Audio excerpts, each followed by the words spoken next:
பெண்களுடைய பார்வையில் ஒரு பெண்ணுடைய பிரச்சனையை ஒரு பெண்ணே இயக்குனராக மாறி இயக்கும் பொழுது எவ்வளோ விஷயங்கள் இன்னும் இந்த சமூகத்தில் சொல்லப்படாமல் இருக்கிறது அப்படிங்கிற விஷயத்தை நம்ம தெரிஞ்சுக்க முடியும். ரொம்ப ஆச்சரியமாக போச்சு. படம் தொடங்கின கொஞ்ச நேரத்தில் பல ரொம்ப ஒரு தொய்வாக இருந்தாலும் அடுத்தடுத்த காட்சிகளை நீங்கள் பார்த்தீங்கன்னா, ஒரு பள்ளிக்கூட மாணவி அந்த பள்ளிக்கூடத்துக்குள்ளே அவளுக்கு ஏற்படுற ஒரு சின்ன ஒரு இன்ஃபாக்சுவேஷன் சொல்கிற இனக்கவர்ச்சி மூலமாக வர்ற காதல், அது மூலமாக அவளுக்கு ஏற்படுற களங்கம், ஒரு கெட்ட பேர், பள்ளிக்கூடத்தில் மாட்டிக்கிட்டு முழிக்கிற அந்த காதல் வெளிப்பட்டு மாட்டிக்கிட்டு முழிக்கிற அந்த விஷயம், இந்த ஒரு ஒரு ஆச்சாரமான அந்த குடும்பத்தில் அவங்களுடைய அம்மா அந்த குடும்பத்துக்காகவே உழைச்சி போடுற அங்கே அதே பள்ளிக்கூடத்தில் டீச்சராக இருக்காங்க.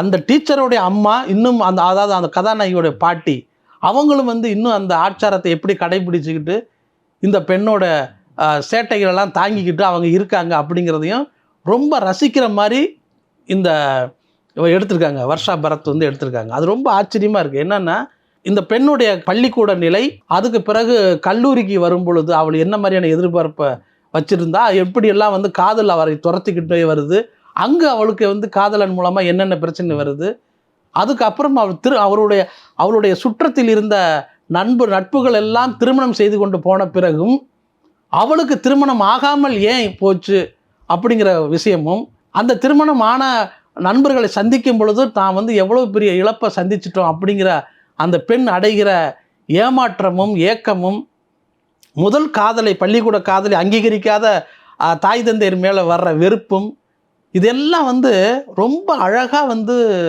இந்த வர்ஷா பரத் டைரக்ட் பண்ணியிருக்காங்க. அவ்வளோ காட்சிப்படுத்தியிருக்காங்க.